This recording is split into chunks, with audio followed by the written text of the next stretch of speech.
আলোর পথে এই ইউটিউব চ্যানেল থেকে আমি শ্রীমতী লিলি বিশ্বাস আজ উপস্থিত হয়েছি শ্রী রামকৃষ্ণের মনের অনুধ্যান করব বলে। প্রথমে ঠাকুরের প্রণাম মন্ত্র দিয়ে শুরু করছি। ওং স্থাপকায় চ ধর্মস্য সর্বধর্মস্বরূপিণে অবতার বরিষ্ঠায় রামকৃষ্ণায় তে নমো নমঃ। জয় জয় ঠাকুর, জয় ঠাকুর, জয় ঠাকুর। আজ আমি শ্রী শ্রী রামকৃষ্ণের মনের অনুধ্যান করব। সকল ভক্ত মণ্ডলীকে জানাই শ্রদ্ধা, অভিনন্দন ও শুভেচ্ছা। ঠাকুরের মনের ধ্যান। ঠাকুর ধ্যান করতে গেলে আমাদের প্রয়োজন একটি শুদ্ধ পবিত্র মনের। আমরা শরীর বা ইন্দ্রিয় দিয়ে ধ্যান করি না, একাগ্র মন দিয়ে ধ্যান করি।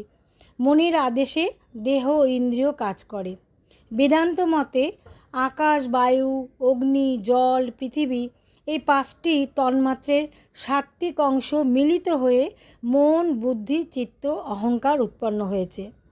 অনেকে মন ও বুদ্ধিকে চেতন মনে করেন, কিন্তু মন বুদ্ধি মায়া থেকে তৈরি, তাই জড়। মনের ধর্ম কামনা, ইচ্ছা, অশ্রদ্ধা, শ্রদ্ধা, লজ্জা, বৃত্তিজ্ঞান প্রভৃতি। মনুষ্য দেহের রাজা হলেন আত্মা, অর্থাৎ তিনি হৃদয়ে অবস্থান করেন। সাংখ্য মতে মন অনিত্য ও উৎপন্ন বস্তু।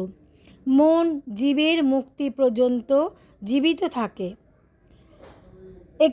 এটি সাক্ষাৎ মূল প্রকৃতি থেকে উৎপন্ন হয়ে দেহে দেহে বিরাজ করছেন। প্রত্যেকের আত্মায় অবস্থান করছে। মোক্ষ ব্যতীত এর বিনাশ নেই। মন হৃদয়ে না মস্তিষ্কে, এ ব্যাপারে ঠাকুর শ্রী রামকৃষ্ণ এক অপূর্ব সমাধান দিয়ে গিয়েছেন। তিনি বলেছেন, মনের বাস কপালে, অর্থাৎ আজ্ঞাচক্রে। আবার কোথায় ধ্যান করব? এই প্রশ্নের উত্তরে বলেছেন, হৃদয় তো বেশ ডঙ্কা মারা জায়গা, সেইখানে ধ্যান করো। আমরা তো মন দিয়েই ধ্যান করি। ধ্যানকালে মন হৃদয়ে শান্ত হয়ে বিশ্রাম পায়, অথবা সমাধিতে বৃত্তির নিরোধ করে চৈতন্যেই ডুবে যায়।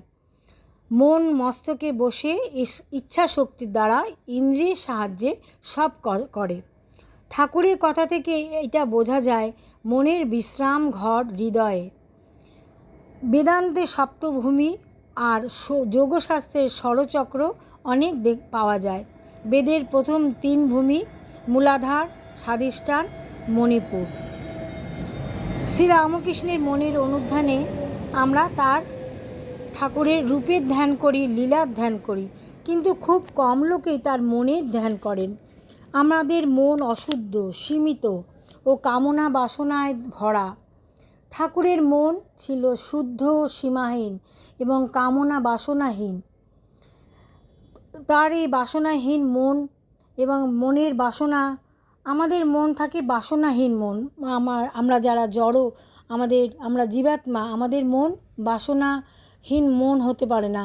আমাদের বাসনা অন্তহীন, কিন্তু ঠাকুরের মন ছিল কামনা বাসনা মুক্ত। তিনি ভক্তদের সতর্ক করে বলতেন, ভগবানের শরণাপন্ন কি সহজে হওয়া যায় গো? মহামায়ার এমনই কাণ্ড, হতে কি দেয়? যার তিন কুলে কেউ নেই, তাকে দিয়ে একটা বিড়াল পুষিয়ে সংসার করাবে। সেও বিড়ালের মাছ দুধ ঘুরে ঘুরে জোগাড় করবে, আর বলবে, মাছ দুধ না হলে বিড়ালটা খায় না, কি করি? এরকমই ছিল হয় আমাদের সংসারী মানুষের জীবের মন। কিন্তু ঠাকুর ছিলেন অটুট স্মৃতিযুক্ত তার মন। তিনি শ্রুতিধর ছিলেন, একবার শুনলে তিনি ভুলতেন না। বালক গদাধর না গ্রামে রামলীলা বা কৃষ্ণ যাত্রা শুনতেন। পরে মানিক রাজার আমবাগানে বন্ধুদের নিয়ে ওই যাত্রার বিভিন্ন চরিত্রের সংলাপ শিখিয়ে তিনি আনন্দ উপভোগ করতেন। কৃষকরা ওই যাত্রা মুগ্ধ হয়ে দেখত। এরকমভাবে ঠাকুরের মনের অনুধ্যান আমরা করছি। ঠাকুরের মন ছিল দৃঢ় প্রতিজ্ঞ মন।